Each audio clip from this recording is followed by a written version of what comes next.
Well, it took Joe Biden a long time to get here. It's only been 24 days since the disastrous debate with Trump. We don't know how long Biden had been in decline prior to that, but one thing is certain. The earlier that clock starts, the worse it reflects on Biden as well as his team. Senior Democrats, including some of those who have been named as possible contenders for the presidential or vice presidential nomination, endorsed Kamala Harris for the nomination, meanwhile, just late last evening, within hours of Biden announcing that he would be dropping out of the race. And donors, meanwhile, rushed to donate to the party, with $30 million raised by Sunday evening. This is according to New York Times analysis. One strategist has actually said it might be the greatest fundraising moment in Democratic Party history. Shortly after Biden stepped aside, he firmly endorsed Kamala Harris, who would make history as the nation's first Black and South Asian woman to become a major party's presidential nominee. Other endorsements flowed from Bill Clinton and Hillary Clinton, the first major female presidential nominee, as well as prominent U.S. senators. In fact, here are some of the latest reactions we have lined up for you.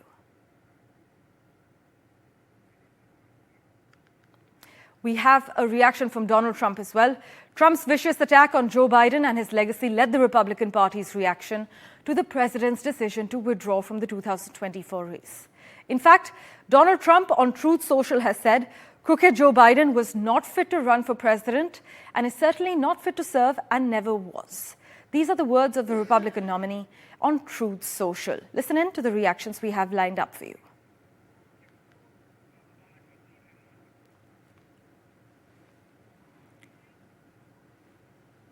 Right. Joe Biden has been one of America's most consequential presidents, as well as a dear friend and partner to me. These are the words of Obama. However, he has remained mum on endorsing Kamala Harris as the presidential nominee for the Democrats.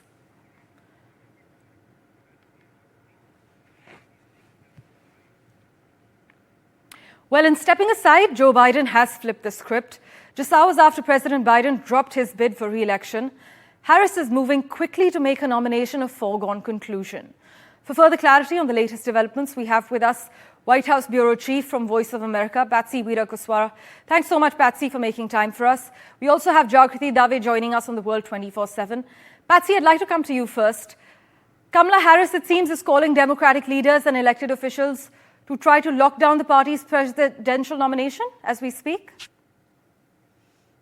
Yes, that's what she's trying to do. And she's also trying to project a sense of unity. As you would understand, the timeline here is very critical. There's less than a month to the Democratic National Convention. That's in August 19th in Chicago, Illinois, and less than 4 months to the election. So whatever the Democrats do at this point is really critical for them to project a sense of unity within the party. Whether that will happen or not, that's still a question to be answered in the days and weeks ahead. As of this point, no serious contender has come up to say that they are also interested in being the party's nominee for the top of the presidential ticket. And as you've mentioned, Kamala Harris has received a lot of support from top leadership of Democratic Party, as well as others who have been mentioned as possible contenders for the ticket. So this is still very much an open question. And even though Joe Biden has endorsed and given his support to Kamala Harris, that counts politically, but not legally. There is no legal requirement. There's no rules in the DNC that says all the delegates that have pledged their votes for Joe Biden because he won all those primaries throughout the summer must transfer their votes to Harris. That's just not a requirement. There's nothing legal or there's nothing procedural about that. So we'll see what happens. Well, Patsy, we're just reading as per the latest update from Reuters that all 50 Democratic Party state chairs have backed Kamala Harris. Do we have a confirmation yet? What are you hearing? No, that's absolutely. The party leadership has coalesced around her because of this really urgent chance to project unity. However, in the days and weeks to come, there may still be people who come up and say they would like to be nominated. And at that point, the Democrats will have to figure out something to project this sense of process, project this sense of, avoiding the undemocratic appearance of an automatic coronation, which they don't want because it will be bad for the party's reputation. Already, the Republicans are accusing Democrats of subjugating the will of the people, the millions of people who voted for Joe Biden and did not vote for Kamala Harris in the primaries to be their party's nominee. So even though there's this sense of unity that is really crucial for Democrats, and also a sense of pragmatism that within the small slice of time frame between now and the convention and then the election, there's also that requirement or that responsibility to at least project the appearance of listening to the will of the people if there are any serious contenders that might come up. Well, Jagriti joins us live from Washington as well. Jagriti, by dropping out of the 2024 race, many Democrats argue that Joe Biden did what we all want our politicians to do. He put his country over his career. Many are arguing that Biden's resignation and the Democratic effort to push him into it shows America's institutions might not be broken as many think. Take us through some of the reactions on the ground you've encountered so far.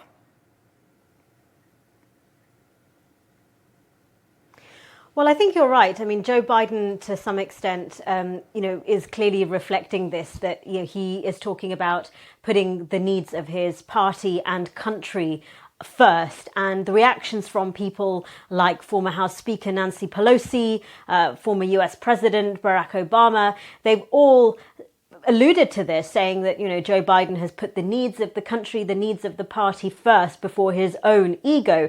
And, there's been reporting that says that both Obama and Pelosi were two of the top Democrats who behind the scenes were privately expressing their concerns about Joe Biden's viability to continue running at the top of the Democratic ticket. So I think this is part of the narrative that I think is going to be developing over the next few days as the Democrats try to regroup that, the Republican vision, Donald Trump's vision for America is so very different from the Democratic vision. Yes, there's been chaos over the last few weeks, but what the Democrats have done is what is good for the country. This is, I think, the narrative that they're going to posit. You're hearing things like you're going to have a prosecutor go up against a felon in the next election. Those are the sorts of things you're going to hear from the Democrats going forward.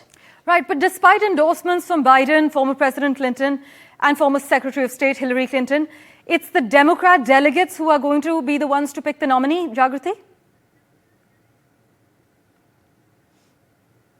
Absolutely. So whilst Kamala Harris does have an advantage with the name recognition, being part of the Biden-Harris ticket, it's not a foregone conclusion. It will be made official, whoever the Democratic Party nominee is, at the convention in August.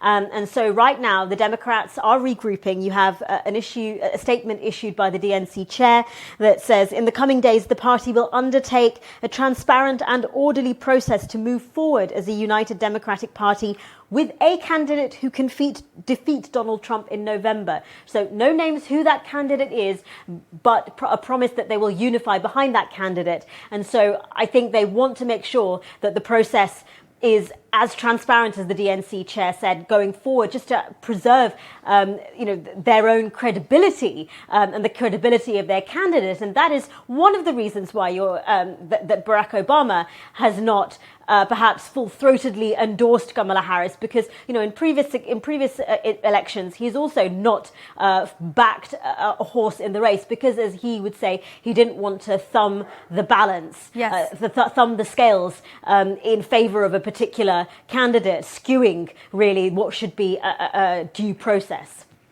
Jagriti, thanks so much for joining us with that crucial update. Well, Obama has been mum on his endorsement. In fact, some reports state that he will only make an official endorsement once a nomination has been picked officially. But Patsy, zooming in on Kamala Harris, many would say she's proven herself on the campaign trail, in the Situation Room and in the Oval Office. Would you say some party leaders and major donors are actually trying to create a sense of inevitability around Harris? I don't know if it's a sense of inevitability. They're certainly going to try to project this sense of unity and sense of coalescing behind her as much as possible. But as you mentioned, she has been tested in terms of the name recognition as part of the Biden-Harris tickets. But she also has some baggage, right? I mean, politically, she has not been known to be particularly successful in the portfolio that the administration has given her, for example, on immigration. She has been a very a good and vocal supporter of the pro-choice movement in the United States, for example. She's been a voice for women in that sense. But there's been, a kind of like a mixed bag in terms of her achievements in the administration. Now, what will be interesting going forward is how the Democrats will project what kind of person she will be as a candidate.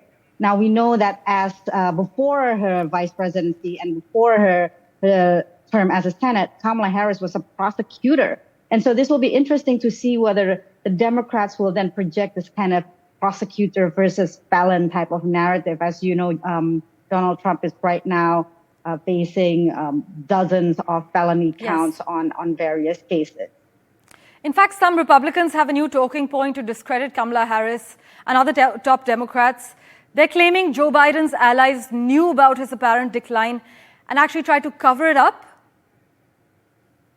Well, that kind of narrative has been going around, and conspiracy theories are abound with what Joe Biden's mental acuity really is. Right. The fact of the matter is that what we know at this point, all of this started rolling. The ball started rolling after the debate, where Joe Biden seemed like he was struggling to put two thoughts together, and this was really, really detrimental to his performance, to Democrats' confidence in their candidacy. And then from then on, it became this kind of build-up pressure for Joe Biden until eventually he decided what he decided 8 hours ago and bowed out of the race.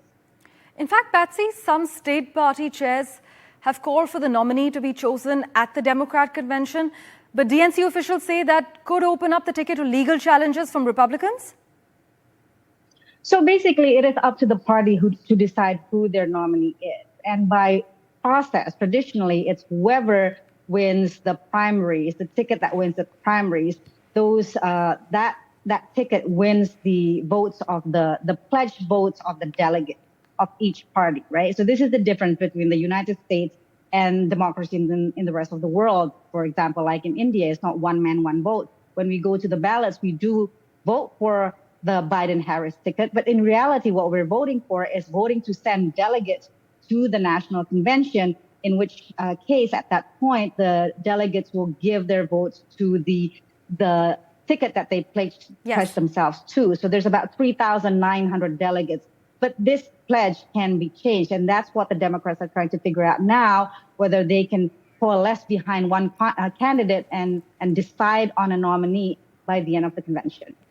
Well, Patsy, thank you so much for joining us with those crucial updates from Ground Zero.